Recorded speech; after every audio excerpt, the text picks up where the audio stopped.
Olá, sejam muito bem-vindos ao Conversa Aberta, o programa que leva a você, investidor, a oportunidade de conversar com executivos das companhias das quais você é sócio.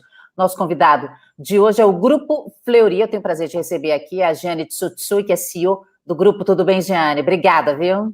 Tudo bem, Denise? Boa tarde a todos e a todas que nos ouvem. É um prazer estar aqui com vocês.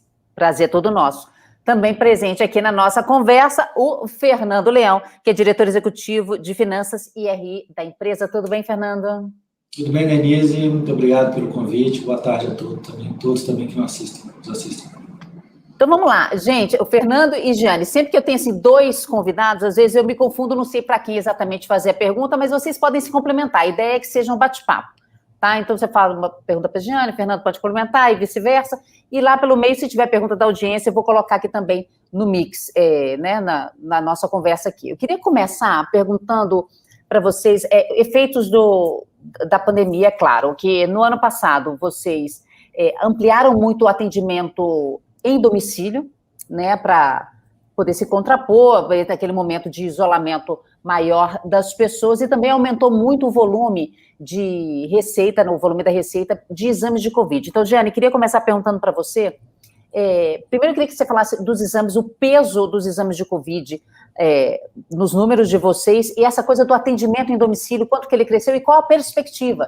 Se você acha que vai diminuir ou se é uma nova maneira que vai se estabilizar e vai continuar sendo usada daqui para frente. Excelente, Denise. Realmente, o ano passado foi bastante desafiador. Desde o início da pandemia, Denise, nós já lançamos os testes de Covid, tanto o PCR, que é para diagnóstico agudo da doença, como a sorologia, e ele teve, sim, um peso importante na nossa receita o ano passado. Ele continua, mas numa proporção menor, Denise. Para você ter uma ideia, no primeiro trimestre desse ano, nós tivemos um incremento de 25% da receita no total, sendo que 9,8% dessa receita vem dos testes de Covid. Então, a gente acredita que durante o ano de 2021, a gente ainda vai ter um percentual de testes de Covid, embora a gente já veja uma recuperação dos outros exames. Então, a gente tem um portfólio bastante amplo, tanto de exames de análises clínicas como exames de imagem. A gente acredita, então, que testes de Covid ainda vai ter um pequeno percentual esse ano, mas cada vez menor, dado que a população já está sendo vacinada. Agora, Denise, você tocou num ponto muito importante. Além dos testes de Covid, o ano passado, nós lançamos inúmeras inovações. Nós realmente adaptamos todos os serviços do Grupo Fleury para continuar atendendo a população. E um dos serviços que mais cresceu o ano passado foi o atendimento domiciliar, o atendimento móvel. Com esse serviço, a gente já fazia, mas a gente expandiu tanto as rotas, quanto expandiu no Brasil todo, lembrando que hoje o Grupo Fleury atua em 8 estados mais Distrito Federal, e a gente passou a fazer esse atendimento domiciliar até em algumas regionais onde antes a gente não fazia. Para você ter uma ideia, Denise, no primeiro trimestre desse ano, a gente teve um incremento de 86% no atendimento móvel. Então, desde o ano passado, a gente vê um crescimento trimestre a trimestre, o que mostra, Denise, uma mudança no comportamento das pessoas. Claro que com o distanciamento social, com toda a pandemia, esse serviço passou cada vez a ser mais valorizado. Mas não foi só esse serviço que a gente ampliou. A gente fez uma série de outras inovações no nosso modelo de negócio, nos nossos testes, para a gente continuar atendendo a população e crescendo no Grupo Fleury como um todo, Denise. Tá, agora, Fernando, com essa diminuição que é esperada, claro, com o aumento da vacinação, menos gente pegando a doença, menos gente fazendo exame, os outros exames já estão voltando ao normal, que a gente viu um represamento muito grande dos outros exames. Eu mesma posterguei, ano passado praticamente não fiz nada, né? Estou fazendo esse ano. Eu estou tentando já colocar em dia, ainda mais que minha vacina já está bem pertinho, já está aqui na esquina. Mas os outros exames já estão voltando ao normal ou ainda tem represamento? A gente já observa, Denise, o retorno da demanda, né? Isso vem acontecendo gradualmente desde o segundo semestre do ano passado. Logicamente, por categorias, né, de exames, existem velocidades diferentes dessa recuperação de demanda, mas esse ano a gente já olha os exames de análises clínicas, né, os exames de sangue, eles já recuperando, né, muito rapidamente o volume regular e, como você colocou, afetados também, né, o crescimento até muito mais forte, né, porque vem afetados, né, dessa demanda reprimida, né, e os exames de imagem, né, os exames ali de ultrassom, ressonância magnética, tomografia, esses foram os exames que vieram um pouquinho atrás no ritmo de recuperação, né, mas agora a gente já está vendo esses exames já num patamar muito interessante, já num patamar de crescimento em relação à base regular. Nossa, né, se a gente pensar numa base regular e pré-pandemia. Né? Então, o que a gente observa agora, na realidade, é como a Giane colocou, né? Os exames de COVID, eles têm uma tendência aí de médio prazo de redução à medida que a gente avança no processo de vacinação, obviamente sujeito aí aos eventuais picos, né, que a gente tem da pandemia, como a gente observou ali algumas semanas atrás, mas a gente já vê uma oscilação da demanda. Né? Na hora que, eventualmente, os exames de COVID sobem um pouquinho, você tem ali um pouco de freio no crescimento dos demais exames.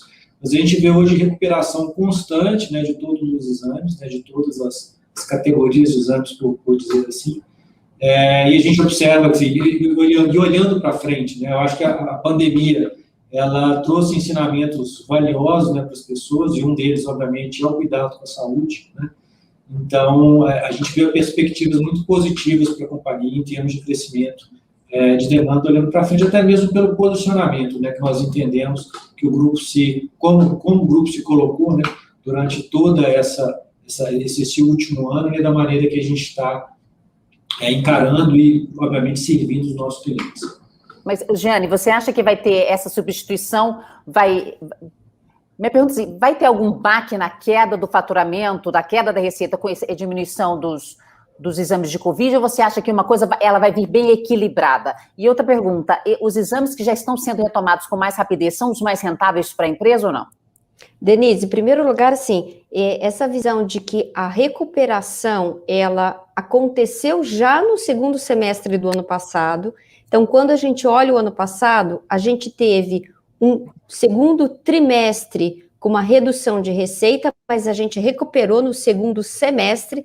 Então, o ano passado, a gente fechou o ano já com 2% de crescimento em relação ao ano de 2019, e esse ano a gente vê um crescimento robusto no primeiro TRI de 25%, e a gente está muito otimista que sim, haverá uma recuperação em termos de outros exames, de imagem, de exames laboratoriais, porque a gente lembra, Denise, que a gente tem sim um percentual da população que acabou não realizando um cuidado à sua saúde no ano passado. E é possível que esse ano, com todo esse processo de vacinação, de redução de lockdown, a gente veja uma recuperação.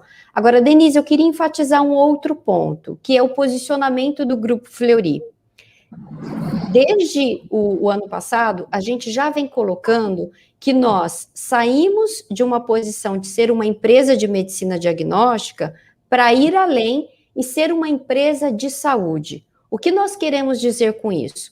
O nosso core de medicina diagnóstica continua muito forte, nós continuamos crescendo de forma orgânica e inorgânica por meio de aquisições de ativos que são interessantes e que complementam a nossa posição geográfica no Brasil, mas também a gente tem avançado em outras áreas da cadeia de valor de saúde. Por exemplo, a gente tem crescido e feito aquisições em áreas como oftalmologia, ortopedia, infusão de medicamentos, medicina reprodutiva, porque o nosso posicionamento é de estar presente na cadeia de valor de saúde, ajudando as pessoas no cuidado da sua saúde. Isso é muito importante, Denise, porque não só o ano passado a gente fez todas as inovações que nós falamos, lançamos o drive-thru, fortalecemos o atendimento domiciliar, que são ações relacionadas à medicina diagnóstica, mas ao mesmo tempo nós também começamos a atuar em outras frentes para se posicionar como uma empresa de saúde, e nós lançamos o ano passado a Saúde D, que é uma plataforma digital cujo objetivo é a gente fazer este acompanhamento de saúde do indivíduo. Por exemplo, Denise, o ano passado, dado todo o processo de pandemia e a regularização do uso de telemedicina, nós iniciamos um outro serviço que é telemedicina, que também cresceu de uma forma muito significativa o ano passado. Lançamos o ano passado e até agora já fizemos mais de 400 mil consultas por telemedicina. Então, são serviços que a gente vai adicionando ao nosso portfólio para oferecer cada vez mais saúde, cuidar da saúde às pessoas. Esse ponto que o Leão trouxe é muito relevante. A gente percebe que cada vez mais as pessoas estão valorizando a sua saúde. Então, a gente vê de uma forma muito otimista o potencial que nós temos de crescimento como uma das empresas que é realmente protagonistas na área de saúde. Então, eu vou querer falar mais sobre aquisições, né, que vocês já completaram R$1 bilhão em aquisições nos últimos 5 anos, recentemente, agora vocês divulgaram aquisições no Espírito Santo, mas eu queria antes, Eugênio, aproveitar que você falou de saúde ID, que eu vi aqui numa reportagem que eu estava estudando sobre a empresa, que estava comparando meio com uma Netflix da saúde. Eu queria que você explicasse um pouco como é que funciona esse serviço e se toda a telemedicina que vocês estão fazendo está dentro desse saúde ID. Explica para a gente, por favor. Denise, só voltando um pouquinho, desde 2018, a gente fez a aquisição da Santecorp, que era uma empresa que já fazia gestão de saúde. Com isso, a gente trouxe para o nosso portfólio tanto atendimento de atenção primária, que são médicos que atendem dentro das nossas unidades, principalmente voltado para esse cuidado integrado da saúde do indivíduo, como também outros serviços. O ano passado, nós montamos um serviço que é a Saúde D, que basicamente é uma plataforma digital, cujo objetivo é a gente fazer a conexão de vários serviços digitais, complementando uma oferta que nós já temos, que é aquilo que a gente chama de oferta física, nas unidades de atendimento. Então, nosso grande objetivo, Denise, é a gente fazer uma saúde híbrida, tanto física quanto digital, oferecendo para as pessoas todo o cuidado de forma integrada. Claro, Denise, que isso é uma jornada. Nós estamos no início dessa jornada. Então, quando nós lançamos a Saúde D, sim, a gente já colocou um serviço, que é um tipo de produto que nós temos agora, que é a telemedicina. Assim como, ao longo do tempo, a gente tem aprimorado outros produtos. Então, quando a gente olha o que a gente fez desde o início da Saúde D, a gente já tem hoje 10% das vidas atendidas no primeiro trimestre, elas vieram da Saúde D, por esses serviços. Agora, eu chamo a atenção que o potencial futuro é bastante grande quando a gente olha este posicionamento de uma saúde híbrida, digital e física. Tá, mas, Fernando, explica pra gente, essa mensalidade a pessoa está pagando pelo quê? Tem uma mensalidade, não tem?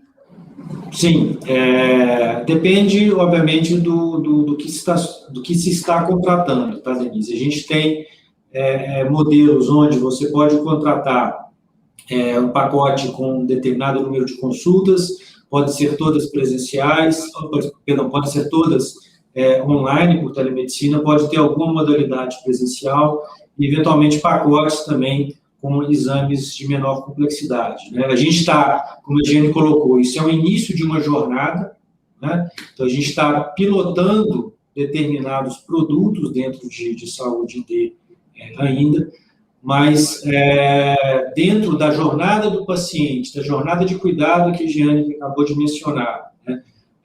Esse é um primeiro passo, né? A gente está integrando novos serviços a essa jornada do paciente, com as aquisições que a Jeane comentou. A Saúde D, como plataforma de saúde, ela nos possibilita trazer parceiros também para prestação de serviços dentro dessa jornada, com a curadoria da Saúde D, então serão serviços que não necessariamente serão prestados pelo Grupo Fleury, né, mas por parceiros, e a gente, de novo, faz a curadoria desses serviços. Então, é o início de uma jornada, mas de uma jornada que a gente coloca integrada, uma jornada de cuidado. Então, nós não queremos ser um prestador de serviços isolado, por exemplo, a gente mencionou aqui muito telemedicina, a telemedicina, eventualmente, ela vai gerar, né, um segundo passo após uma consulta. Você precisa, eventualmente, fazer um exame, você precisa, talvez, em algum caso, ver o médico presencialmente ou até consultar um especialista na sequência. Nós queremos fazer uma oferta integrada e de cuidado do paciente. A gente não quer prestar um serviço isolado e não ser resolutivo para aquele paciente. Então, é o início de um processo e a gente está avançando e uma vez que, eu acho que assim, esses primeiros passos são dados, aí é um pouco da beleza da questão dos serviços digitais, né? Você escala isso muito rapidamente, né? Começou com telemedicina, a Giane mencionou mais de 400 mil consultas já feitas. A gente está fazendo, nessas últimas semanas, em média, 3 mil consultas por dia de telemedicina. Lá no início, né, cerca de um ano atrás, quando nós lançamos telemedicina, logo nos primeiros meses, a gente fazia 3 mil consultas por mês. Agora a gente faz por dia. Então, escala-se muito rapidamente todos esses serviços. Já estão chegando aqui, já chegou uma pergunta de um investidor em vocês aqui. Eu já vou passar essa pergunta aqui. Eu só queria, rapidamente, que você falasse objetivamente, antes de eu passar essa pergunta, quantos assinantes tem hoje, Giane, nesse serviço? Qual que é o objetivo de vocês? E como a gente está falando aqui com os investidores, qual que é o objetivo de faturamento desse serviço? Como é que ele pode impulsionar os ganhos da empresa? Denise, a gente tem diferentes modelos. Primeiro, a gente pode vender o serviço de telemedicina, por exemplo, para operadoras ou para empresas. E também a gente tem esse serviço de assinatura, que, como o Fernando falou, é um piloto, então nós estamos começando agora. O serviço de assinatura, ele envolve telemedicina mais um pacote de exames de medicina diagnóstica. Agora, a telemedicina isoladamente, ela pode já ser vendida para as empresas ou para as operadoras. Então, quando a gente fala em 3 mil consultas por dia, a gente está falando no total de contratos que nós temos, tá? E alguns produtos, como a gente falou, a gente está bem no início, testando ainda e fazendo toda essa parte de user experience, que é muito importante. Agora, o potencial disso, Denise, a gente vê como muito grande.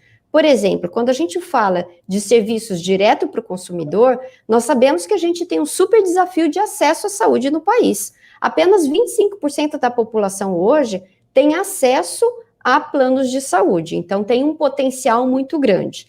Não só com relação ao potencial de saúde mas com relação também ao potencial desses outros serviços que a gente fala. Por exemplo, serviços de oftalmologia, ortopedia, que são iniciativas ou avenidas que nós estamos começando. Começamos com aquisições, mas a gente tem o potencial de depois crescer tanto de forma orgânica como inorgânica. Giane, pergunta aqui do Joaquim. Faria sentido para o Fleury adquirir a Aliar? Hoje ela está negociada em bolsa por metade do múltiplo pago nas últimas 2 aquisições que o Fleury fez no Espírito Santo. Obrigada, Joaquim, pela pergunta.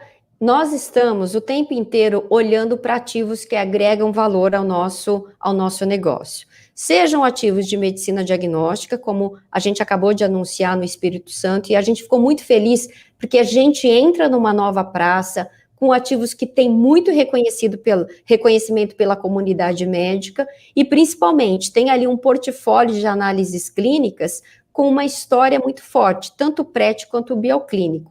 Então, Denise, esse é um exemplo de ativos, mas também a gente está vendo outros ativos, sejam eles ativos grandes ou ativos menores que complementem o nosso portfólio.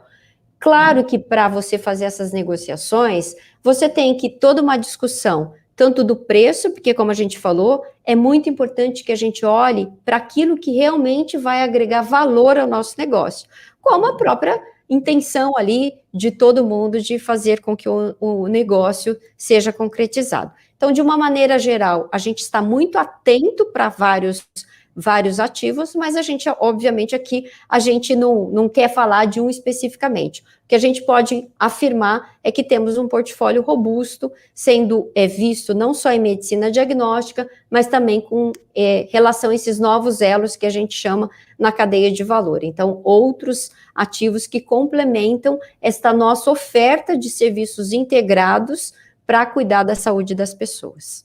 Fernando, você acha que os próximos 5 anos o volume de aquisições pode ser maior do que nos últimos 5, ou seja, mais de 1 bi?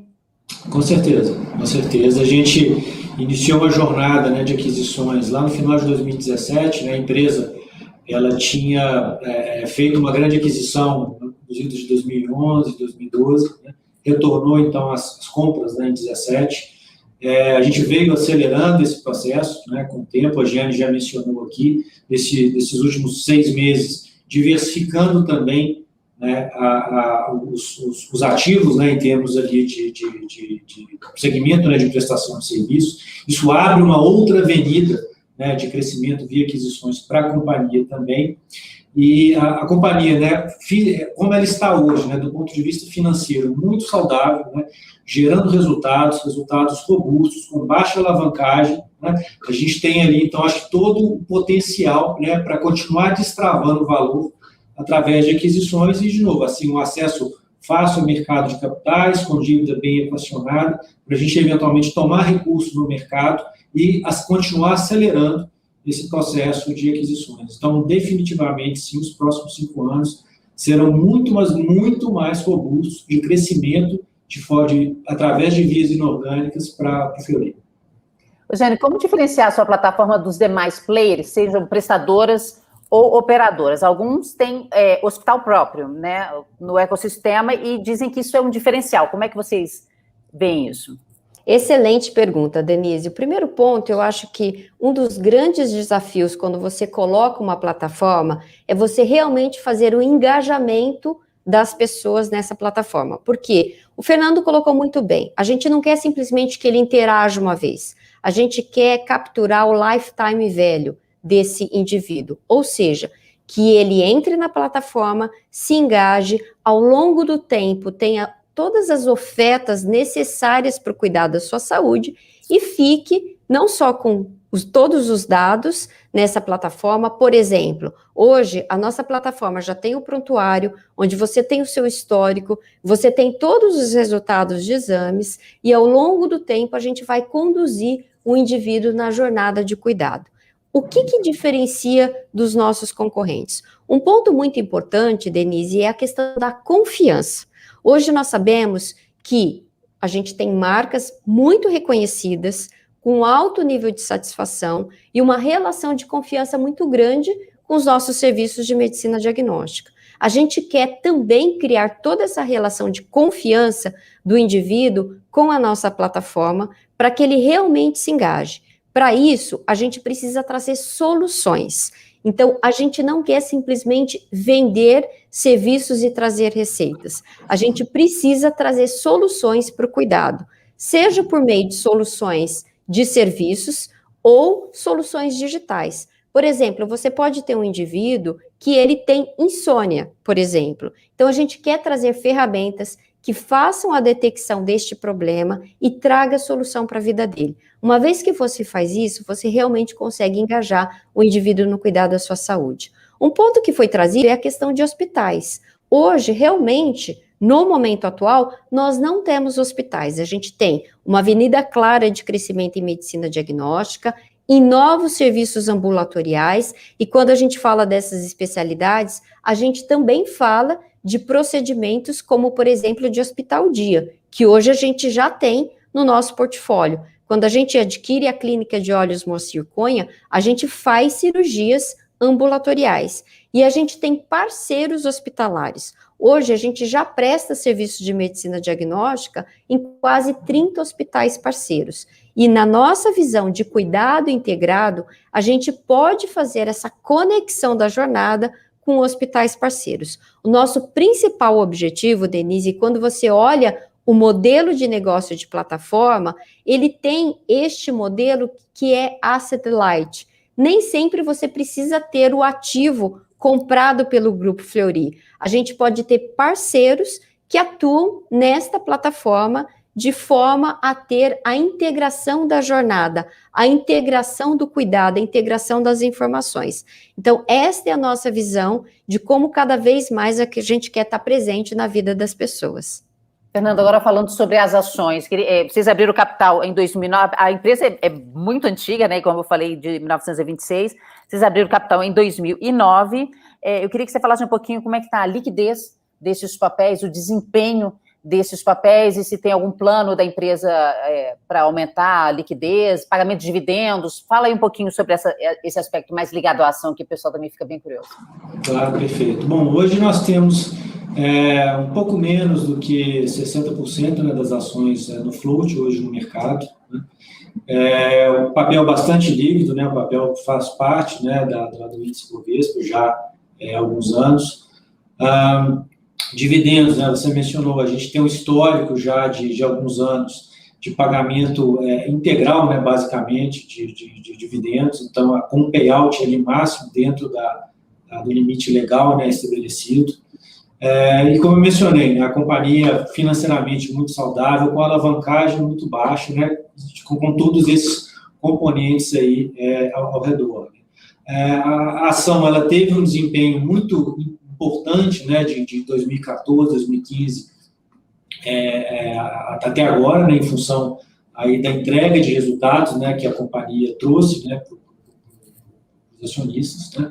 E quando a gente olha para frente, a gente tem perspectivas que nós consideramos muito interessantes. Nós abrimos aqui todas essas avenidas de crescimento, então a companhia que era focada muito em medicina diagnóstica, obviamente ela brinca que a gente não tira o olho da bola, a gente olha para a medicina diagnóstica, tem uma avenida de crescimento importante de consolidação de mercado em medicina diagnóstica, mas nós estamos abrindo pelo menos mais 3 avenidas muito relevantes.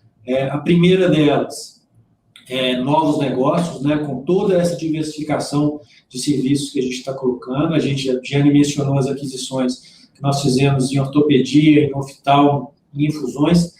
São especialidades que nós não entramos para sermos pequenos, todas elas mexerão no ponteiro de forma relevante na receita da companhia. O segundo ponto, a gente vem falando já há alguns anos de medicina personalizada, né, de genômica. Esse é o futuro da medicina diagnóstica. Então, o nosso business de genômica, ele praticamente dobra a cada ano. Então, tem uma avenida de crescimento em genômica muito forte. E a terceira avenida, que também é bastante relevante, toda a avenida da plataforma de saúde dele, né? Ali tem possibilidades inúmeras, né, de geração de valor para a companhia. Então, quando a gente soma todos esses buckets, todas essas avenidas aqui, coloca tudo ali no mesmo bucket, a gente olha para o futuro da companhia em termos de crescimento com bastante entusiasmo, né, e muito otimistas, né? Acho que a gente tem uma jornada de crescimento e de entrega de valor muito forte para entregar para os acionistas. Qual que é o endividamento hoje? Você falou que é baixo, mas quanto é? Você tem um número aí? De cabeça, eu posso errar aqui um pouquinho, deve estar alguma coisa em torno de 1 bilhão de reais. Tá? O nosso índice hoje de alavancagem ele é de uma vez EBITDA, então, dívida líquida sobre EBITDA. Então, deve estar ali batendo um pouquinho ali, alguma coisa em torno ali de 1 bilhão de reais. Tá. Tinha uma outra pergunta que eu anotei aqui para fazer, talvez tenha a ver com isso que você falou de medicina genômica.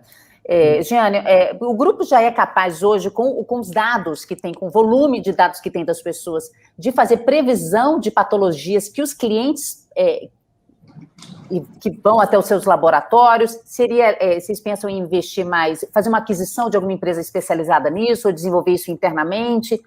O que você acha? Denise, eu acho que o ponto que você trouxe é muito importante. Hoje, nós já temos 7 milhões de vidas conectadas à plataforma de saúde D. Então, nós temos acesso hoje, vidas elegíveis, 7 milhões no total. Quando a gente olha iniciativas como iniciativas de genômica, lembrando que nós também lançamos a Somos, que é uma empresa de genômica voltada para análise preditiva, o nosso objetivo, Denise, é exatamente esse. A gente tem já, como Grupo Fleury, um banco de dados biológicos muito grande, porque são 95 anos de medicina diagnóstica, inclusive com o dado evolutivo das pessoas que há anos têm os resultados conosco. Um dos diferenciais do nosso laudo é exatamente o laudo evolutivo. Se você fez um exame conosco, ao longo do tempo, no seu resultado, a gente mostra o resultado ao longo do tempo, que é um grande diferencial. Imagine agora a gente conectando a isso todos os dados clínicos das consultas que nós temos, os dados genômicos. Isso nos dá um poder de ciência de dados muito grande para fazer as análises preditivas. Então, é exatamente esse ponto. Nós somos uma empresa de conhecimento, Denise, a gente precisa transformar esses dados em informações de saúde. Por isso que quando a gente diz que o que a gente quer é fazer a gestão de saúde das pessoas, a coordenação do cuidado, essas informações são fundamentais para a gente fazer isso. O Leão colocou muito bem, hoje nós somos uma das principais empresas de genômica no país. Genômica nos dá também uma série de dados com relação à análise de predição de doenças. Isso é um poder muito grande na gestão de saúde das pessoas. Tá, eu queria muito agradecer a presença de vocês, Fernando, Giane, aqui no Conversa Aberta. Espero recebê-los aqui daqui a alguns meses com outras novidades aqui. Giane, você volta, né? Volto sim, Denise, com prazer. Muito obrigada. Foi ótimo a gente ter esse bate-papo. Maravilha. Obrigada, Fernando. Abraço. Tchau, tchau. Muito obrigado. Tchau, tchau. Você de casa, muitíssimo obrigada. Deixe seu like, compartilhe com seus amigos que gostam ou querem ou pretendem investir no setor de saúde. Se inscreva no canal, clique no sininho para receber as notificações. Todas as terças e quintas, Conversa Aberta aqui no canal da Genial, ao meio-dia. Obrigada e até a próxima.